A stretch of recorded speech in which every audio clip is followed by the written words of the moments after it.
Welcome to the Profitable NDIS Provider Podcast, where we're joined by your hosts, Tanya Gomez and Paul Bryan. In each episode, we'll be sharing valuable insights and tips to help you turn your NDIS business into a profitable venture. So whether you're just starting out or looking to take your business to the next level, you've come to the right place. Let's stop surviving and start thriving. Hello and welcome to the second episode of the Profitable NDIS Provider Podcast. Really excited today because we've got something fantastic happening. I'm going to be interviewing Tanya today. Yes, welcome Paul. Hi, how are you going? Really well, thank you. And I really enjoyed recording our last podcast, and I think there's going to be so much value for providers in the information that we're going to go over the next few episodes. So if you haven't already, please subscribe to the podcast on whatever platform you're on, and we're going to get into it today. Wonderful, I'm really excited. So what I'd love to do, Tanya, is just get a bit of more of a background on what you do as a compliance auditor and consultant and how you help businesses. And why don't you just tell us what you do? Yeah, sure. So I operate Tanya Gomez Consulting, and we make NDIS compliance and quality easy.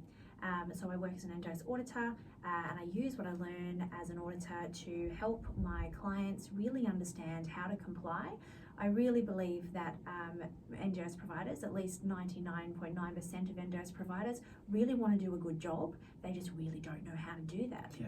There's not a book that you can buy that says a good provider does these things. And so I try to be their guide, their coach, their mentor, and help them see compliance as the foundation of their business success, so that they can grow upon that and use compliance as, compliance being their policies, their procedures, their business operations, as a way to scale their business, to create really clear processes so their staff know what to do. And all of this is in aid of delivering the best quality care they can to participants in a way that suits their participants. And really that's what the NDIS practice standards are all about.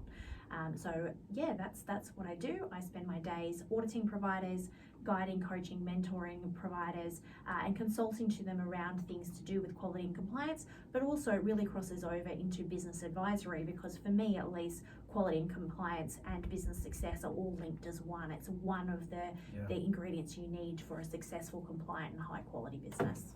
Awesome. Look, could you give us a bit of an overview for those that maybe aren't registered yet, or they're looking into it, or even those that are but didn't really understand the process? What is compliance and the idea of being registered? Yeah, so the NDIS registration process has a few key components.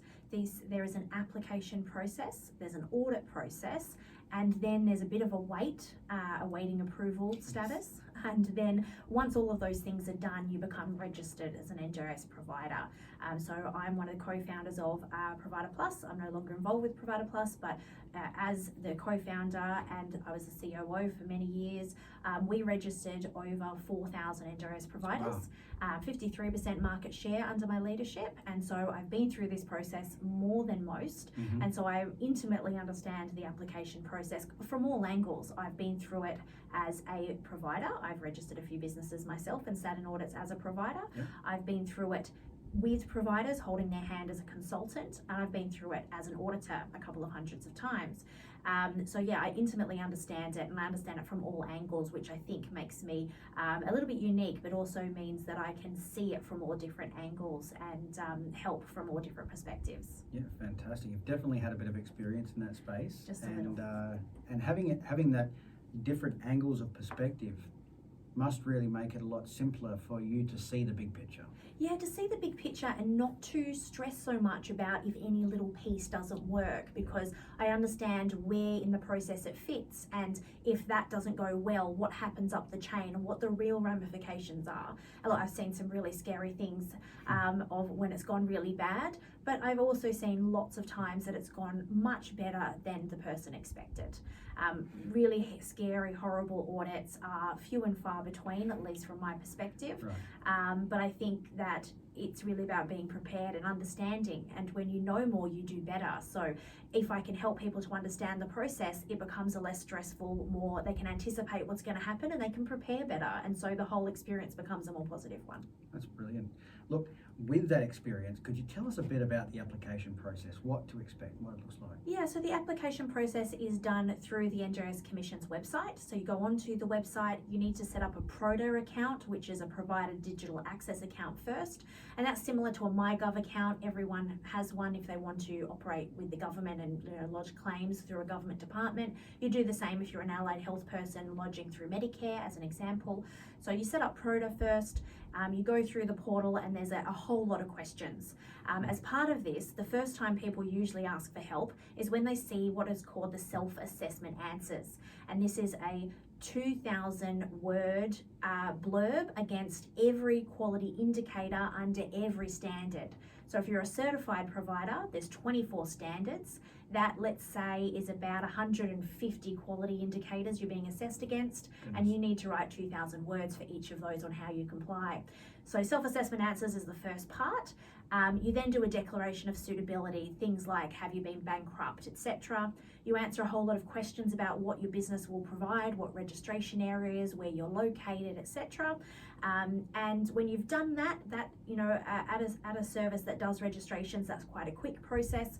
And once you have submitted that, automatically you get what's called a scope of audit form. And the scope of audit form is automatically populated. No one looks at it at the NDIS Commission. It's automatically populated. You take that scope of audit, and that becomes what the auditors give you a quote based on. So they know if you're a verified provider or a certified provider.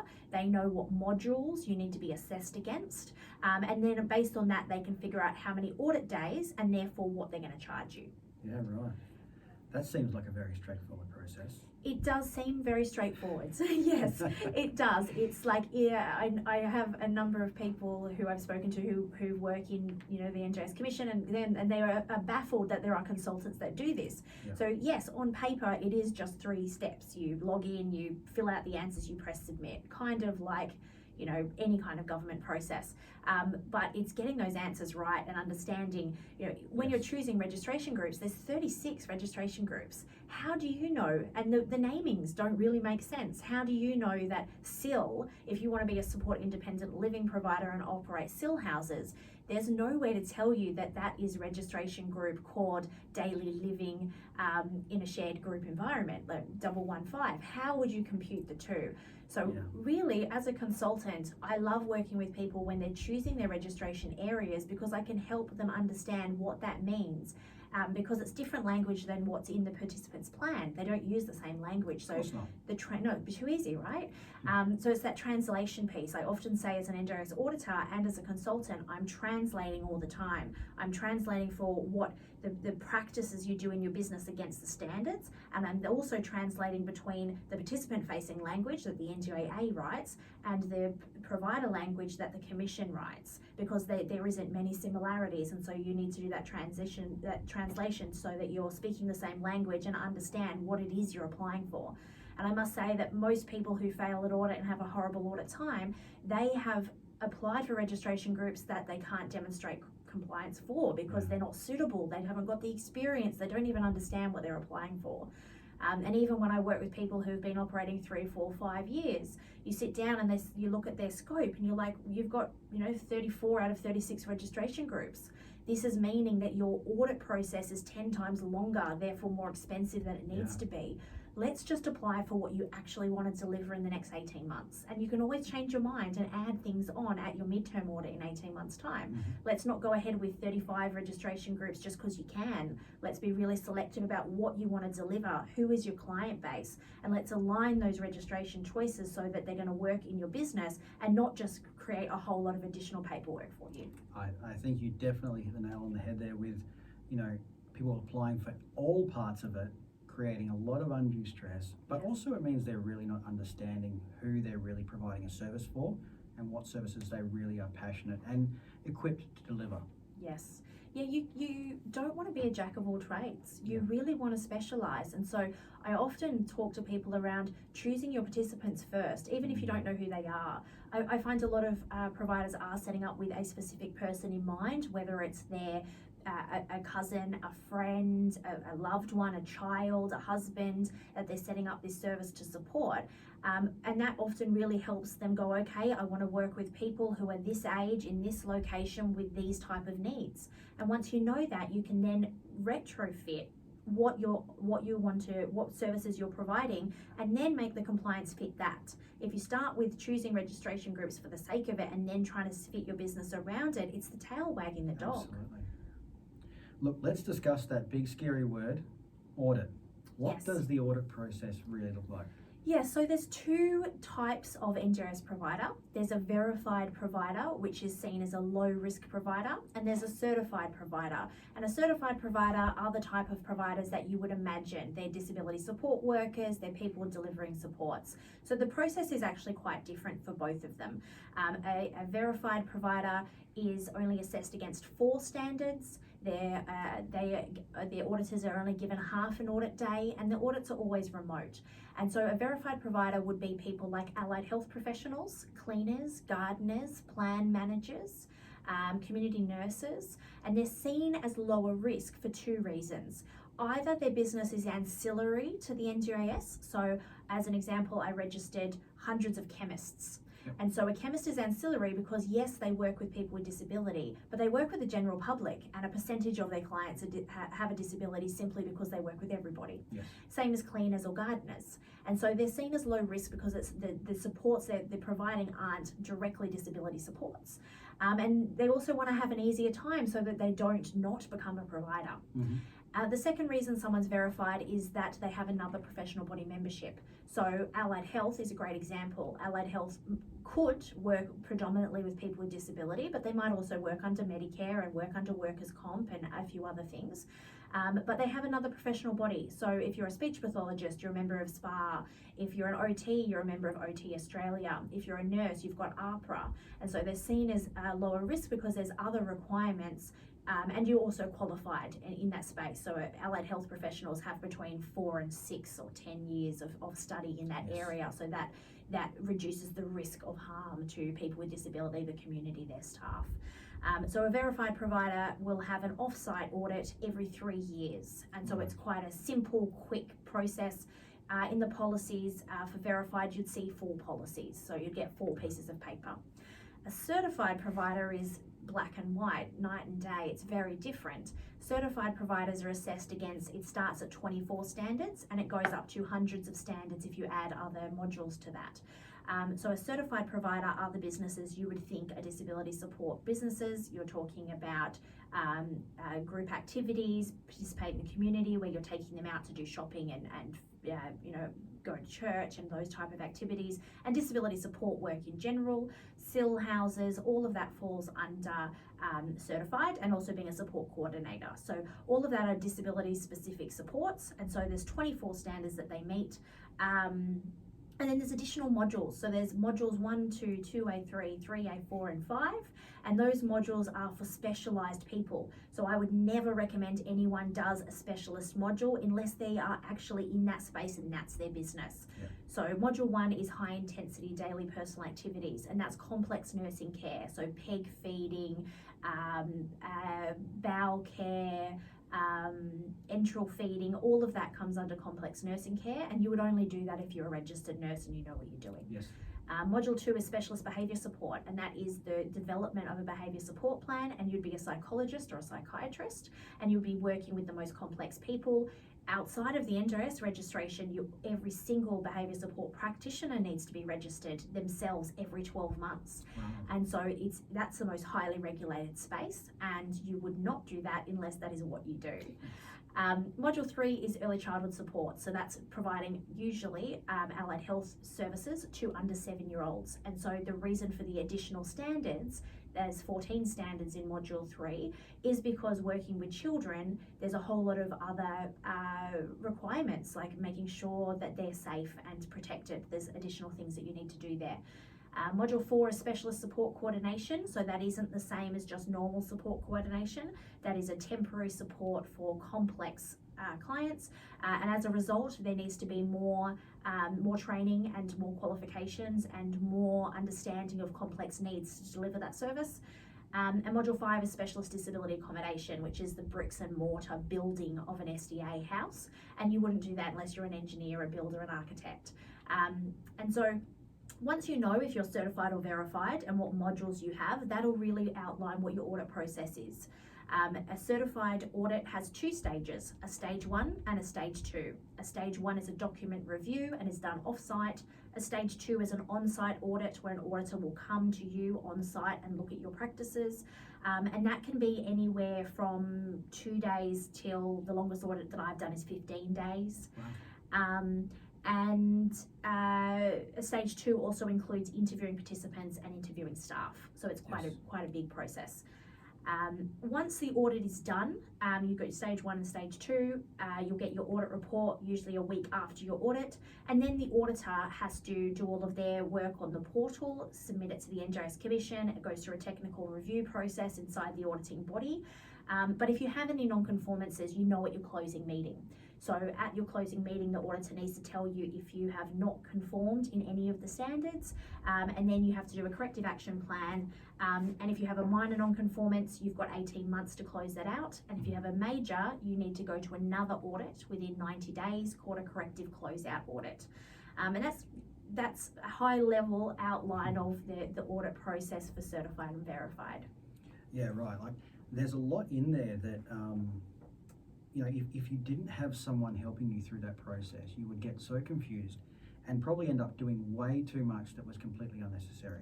Yeah, absolutely. Way too much of the wrong things. Yeah. Focusing only on, you know, some people, your midterm audit, which is, so once you're approved as a certified provider, you have an audit every 18 months. Verified is every 3 years, but certified is every 18 months. So you are forever in audit cycle. And I find at your midterm audit, your first audit really focuses on your policies and procedures and making sure that you've got what you need because it's your first audit. So people go into their midterm audit preparing the same way they did for their first audit, and the audit scope is so different. Yeah. They're only looking at 8 standards at your midterm audit, and it's all around governance and operational management. So they're not looking at half of your business, and people just prepare for the wrong things, and then it becomes stressful and they feel like they've spent months working on audit prep, but they've been focusing on the complete wrong things. And when the auditor gets there, they're not able to talk about governance at all because they've been focusing on their paperwork around participants. Yes. And so, yeah, you really knowing what the intention and the scope of each audit is so important to make sure you're not wasting a whole lot of your time and therefore your money. Absolutely. Look, I'd love to chat about the next phase, which is really where maybe a lot of our listeners are right now, because it is a long time sometimes, is awaiting approval. Yeah, so once the auditor has done their part and they've recommended the provider in the portal, it is a long wait. So from when I submit an audit report to a client, which is I try to do it a week after closing meeting, the technical review process inside the auditing body can take between 4 and 8 weeks. And that's for the auditing body to go through their checks and balances to make sure the audit report is good enough for the commission. And they have to do that because if they don't, then the commission just rejects the reports and we all start back at the beginning and it takes more time. And the auditing bodies actually have quite a lot of regulation themselves to meet from the commission and their regulator called JASAN, so they have to get that right. So it's quite a big process for the auditing bodies to review the reports, and that takes 8 weeks before the commission even starts to look at it. Once the auditors give it over to, once the auditing body submits it to the commission, it then just starts the clock. And I've seen audits go through in 3 months, but I have a business that I've registered that we're at 20 months waiting for approval. Wow. So it can be a really long time. And I've had every single client I've worked with almost say, you know, how do I get it through faster? And if I knew that, I'd be a very rich woman. I don't actually think there's rhyme or reason why some take longer than others. I think it depends on the state. I know that the commission focuses on re-registering providers before new providers, because obviously making sure that currently operating businesses are doing the right thing is a higher priority than brand new ones. So re-registration and midterm audits go through faster than provisional or brand new businesses. But outside of that, I've had clients come with all these theories around, oh, so this registration group takes longer, or it's this, or it's that. I really just think you go in a queue, and it just is when your turn comes up next.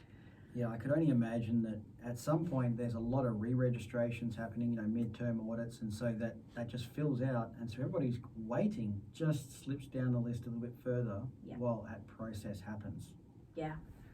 Look, let's talk about the good news. Once you do get registered, what does that look like? So it's kind of almost uneventful. it's like not like there is a ticker tape parade and you get, a champagne bottle in the mail, unless you're one of my clients, then I do send them champagne when they get their certificates. That's a good plug right there. Yeah, absolutely. The commission simply sends you an email. First, actually, you get an email from Proda to say you have access to the portal. That's the first thing that happens. You get, say, before you even know you've been approved, you get an email saying, hey, you can go in as a provider now to the portal and set it up. That's the first thing that always queues.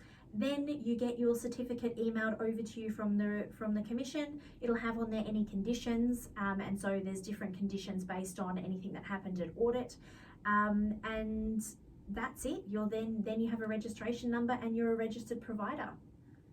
Fantastic. As simple as that. As simple as that. Look, I'd love to just ask you a couple of questions around that I'm sure our listeners are curious about, especially if they're thinking about becoming registered or they're just sort of starting that process. How much does this whole process cost? Yeah, so there's no cost to the application fee. So there's no application fee. I know in other sectors, like to be a my aged care provider, there's now a very big fee to putting in your application. Mm-hmm. But in the NDIS, the application process itself is free. Obviously, if you pay a consultant, then that is a private arrangement. But your audit costs start for a certified provider at about $2,500 on average. So that would be for 1.5 audit days for provisional audit. And I've seen them go up as far as $20,000, but obviously that changes. Generally, it is about $2,000 an audit day per auditor. So if you've got 2 auditors on your audit, you're looking at $4,000 or thereabouts for an audit. Mm-hmm. Generally, an audit will be anywhere between 1.5 and 2 days. And then if you've got those additional modules, you can add half a day for any of those, which is why your audit fee is really impacted by those registration areas and registration groups you add. And why I try to get people to add as little as possible the first time round, just focus on what their actual core business is, because adding a half an audit day is adding $1,000 to $2,000 every additional module that you add.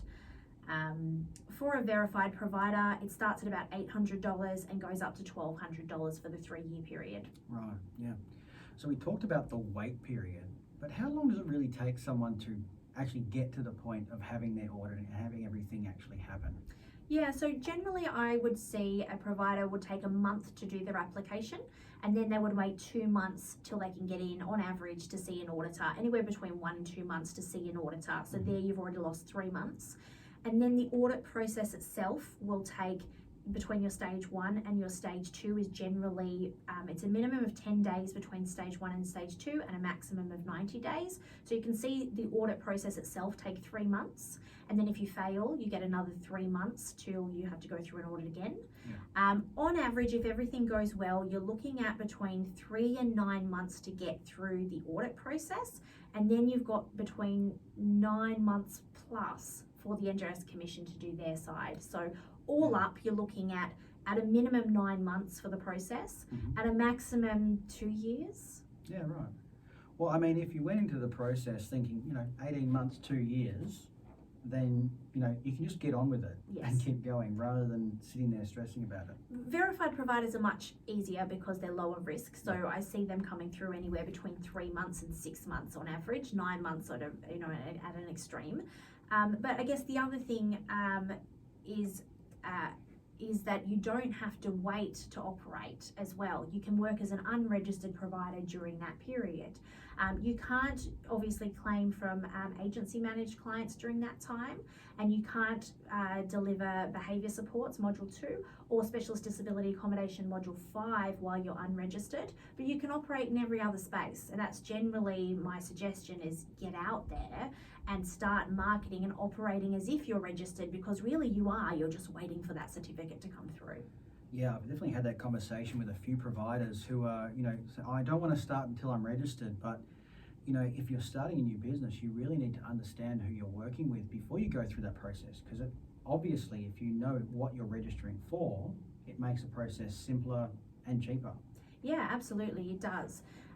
If you are going through the audit without any NDIS participants, your first audit is actually a little bit simpler, but it's almost a false economy, because if I'm running a disability support business and I go to audit as a provisional client or provisional provider, that means I have no participants. My audit is cheaper and quicker because I don't have any interviews of participants or interviews with staff.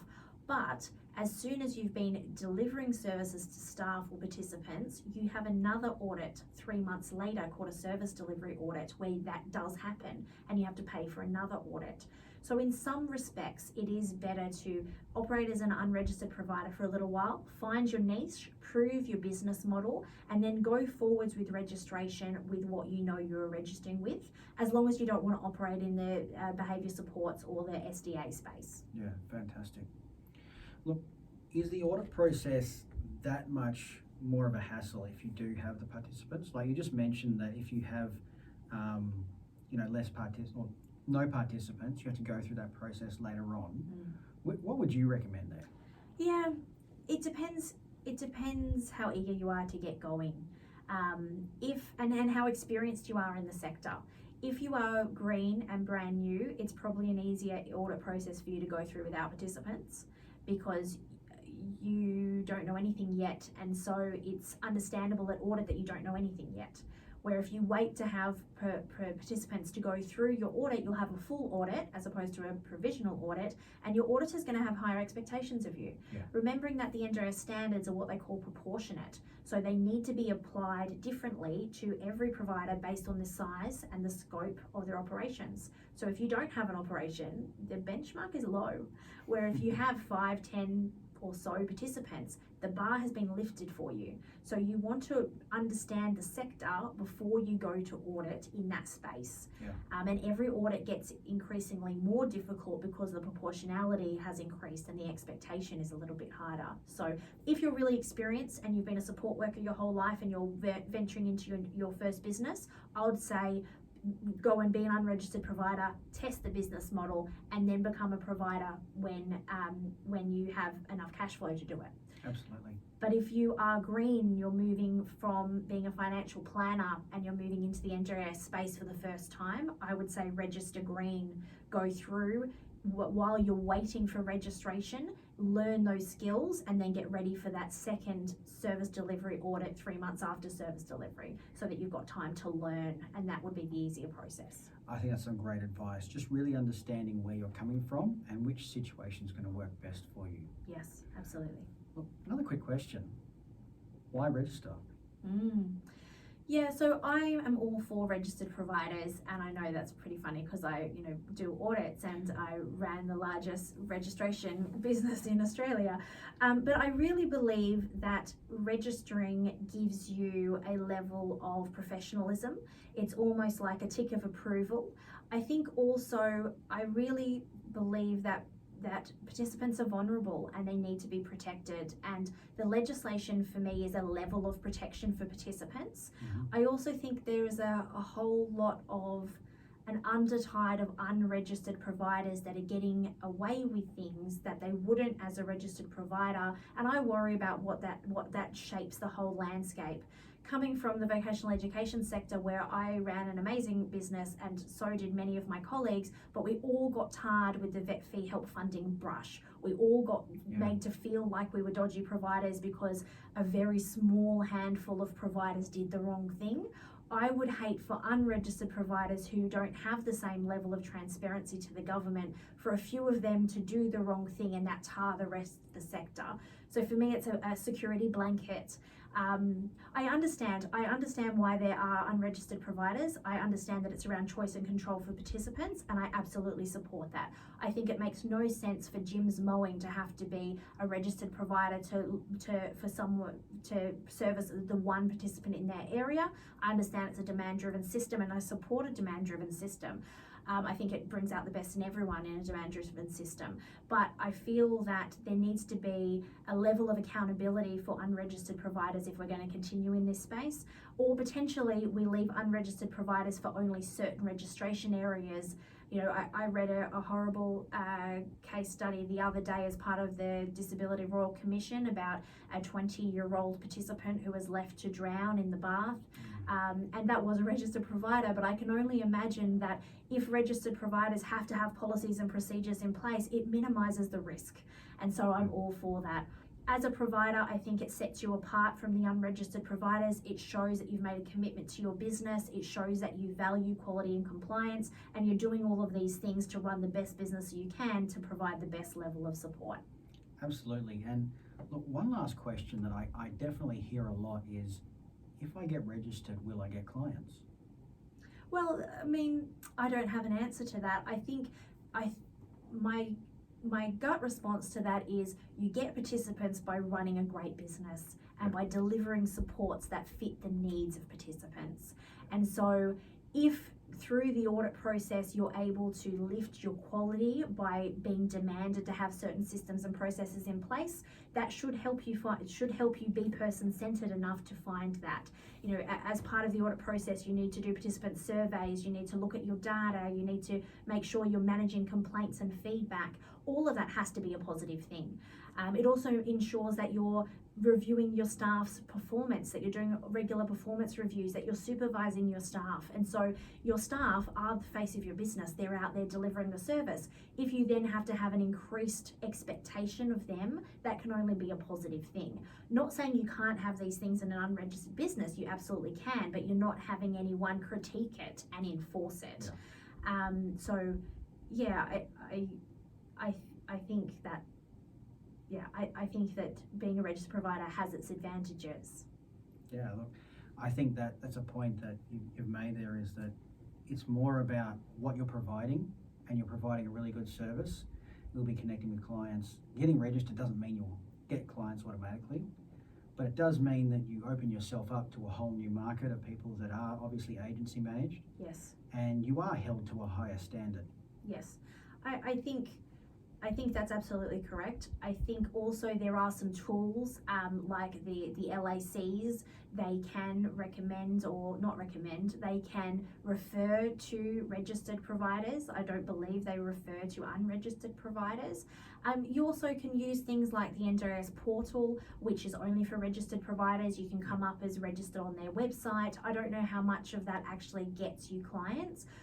The clients that I see that are successful in gaining the providers that I see that are successful in gaining participants is because they've found their niche, they've identified how to serve a community, and they've done that really well. Whether they're unregistered or registered, then it just goes via word of mouth. And I think that is the most sustainable way, so that you're not paying for marketing, and you're really just doing what you do the best you can for a very defined target market. I did a audit many years ago now for a plan manager, and this was when plan managers were actually certified, not verified. They changed. And this plan manager had decided that she would serve the deaf community as a plan manager, and she looked for different options, and she had some staff that did Auslan, and she developed her whole business model around it. So she went to their homes to do their meetings. She spoke in Auslan. She had her information printed in Braille. She had her documents in that area, and she had so many clients. For a one-person business, she probably had hundreds of participants and wait list. And she said that she went to get the participants, she went and networked with a number of organisations that worked with blind participants. I can't remember the names. She worked really closely with them, and she didn't have to pay for 1 cent of marketing ever, and then it was word of mouth. Other providers in her area were trying to also work in that market, but they weren't able to break in because they still had their own rigid business model of, well, you come to my office at this time and this date, where she was like, right, people who are blind find it hard to travel on public transport. They don't drive. So how do I make it simple and accessible for them? I go to them. Yeah. I come to their homes Fantastic. at a time that suits them, in a mode of communication that suits them. And that ticks all the box from an auditing perspective, but from a client-centered place, if I was that participant, you would feel comfortable with her and you would highly recommend her to everyone that you knew in that community. Yeah, look, that really makes you stand out, knowing who you serve, what their needs are, and meeting those needs. Yeah, it's as simple as that. Yeah. Awesome. Well, that's time to wrap up today's session. Thank you so much, Tanya, for dropping a lot of information, but really putting it in a way that people can really understand and understand what's coming up next in their process of being registered. Yeah, absolutely. And next episode, I'm really looking forward to interviewing you, Paul, and we're going to keep talking about what we've just been talking about. How do I get more clients? Well, I love to use the term creating clients. I love it. Right? Awesome. So thank you very much, everybody. We'd love you to follow along with our podcast and share it to anybody you think that might get some help out of this. And please subscribe and follow us along next week. Yeah, and we'll see you soon. Bye. Thanks for tuning in to another episode of the Profitable NDIS Provider Podcast with Tanya Gomez and Paul Bryan. We hope you found today's episode informative and valuable. If you enjoyed the show, please don't forget to subscribe, leave us a rating, and share it with others who could benefit from our insights. Until next time, keep thriving.